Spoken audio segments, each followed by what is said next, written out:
Le métier d'entraîneur, il consiste à accompagner des athlètes de tout niveau à accomplir leurs objectifs, que ce soit personnels ou en termes de performance en compétition. Les objectifs de performance au niveau départemental ou régional ou pour les plus ambitieux au niveau national, voire international. Tout d'abord, on devient entraîneur par passion.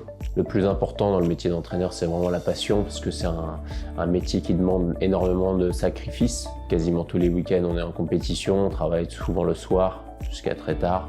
Donc c'est difficile d'avoir à côté une vie sociale, de sortir avec les amis. Souvent, on nous demande le week-end ou le soir, est-ce que tu es disponible, etc.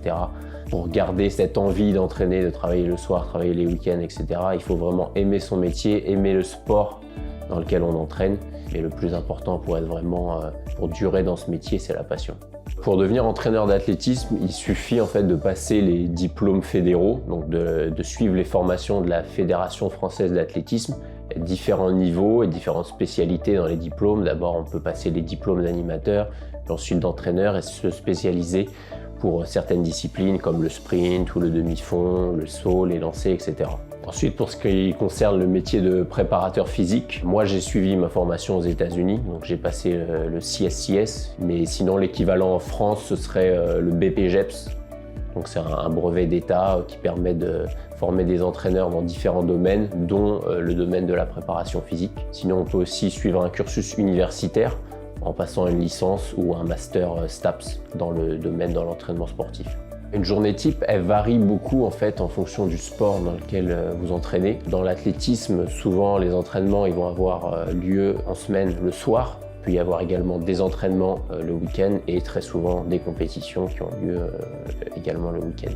Mais le reste de la journée peut être assez libre, donc ce qui me permet de développer d'autres activités à côté, donc en tant que préparateur physique, soit avec d'autres clubs, dans d'autres sports, soit dans la sphère privée. Et donc c'est pourquoi j'ai pour projet bientôt d'ouvrir une salle de sport sur Clichy, donc qui permettra de diversifier mes activités.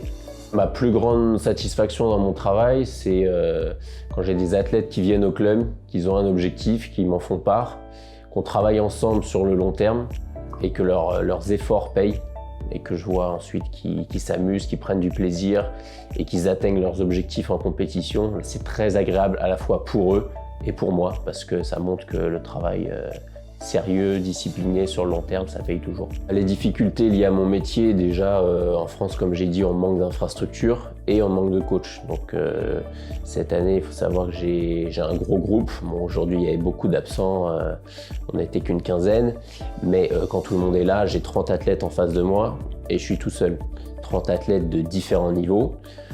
J'accepte tout, donc j'ai des gars, des filles, des jeunes de 15 ans jusqu'à des personnes qui sont dans les catégories master jusqu'à 35 ans, qui ont tout niveau, de niveau départemental, régional, national. Donc forcément, il faut individualiser l'entraînement. Je ne peux pas entraîner tout le monde en même temps de la même manière. Et faire ça quand on est seul face à 30 athlètes, c'est pas forcément facile, voire honnêtement, c'est parfois impossible. Donc ça, c'est une des difficultés auxquelles je suis confronté. Parfois, il faut faire des choix.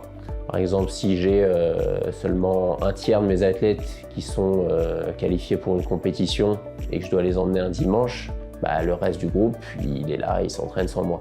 Donc dans ce cas-là, il faut réussir à trouver parmi le groupe des leaders auxquels on peut transmettre la séance pour qu'ils leadent le groupe et qu'ils prennent vraiment le leadership sur un entraînement pour que le reste du groupe puisse continuer de s'entraîner. Sinon, une autre difficulté qui peut être parfois assez frustrante, c'est de voir que malheureusement, dans l'athlétisme, c'est souvent les plus talentueux qui sont les moins disciplinés et les moins motivés. On voit énormément en fait, d'athlètes qui ont les capacités de réussir même au plus haut niveau, qui ne s'en rendent pas forcément compte et ou qui s'en rendent compte et qui s'en fichent en fait. J'ai souvent eu des athlètes au club qui avaient du talent mais qui n'avaient pas la motivation ni la discipline nécessaire pour s'entraîner sur le long terme, de progresser et ensuite de réussir en compétition. Donc ça forcément, ça peut être frustrant quand on voit d'un côté des athlètes qui n'ont pas forcément des capacités incroyables mais qui font de leur mieux, qui s'entraînent pendant des années et des années de manière régulière et disciplinée, qui arrivent à progresser, évidemment, mais qui n'arrivent jamais au plus haut niveau parce qu'ils n'ont pas ces capacités, ces qualités naturelles que d'autres athlètes peuvent avoir. Donc ça, forcément, c'est un aspect de l'athlétisme qui peut être frustrant en tant qu'entraîneur. Premier conseil pour réussir en tant qu'entraîneur, comme je disais tout à l'heure, il faut être passionné. Si vous voulez devenir entraîneur, c'est que vous aimez votre sport et que vous aimez partager et que vous êtes vraiment passionné, vous aimez les émotions que ça vous procure. Si vous faites ça uniquement comme un métier alimentaire, honnêtement, trouver autre chose, ce sera une meilleure idée. Ensuite, tout le reste, ça s'apprend sur le terrain. L'expérience de terrain, c'est vraiment ça qui va faire de vous un grand entraîneur.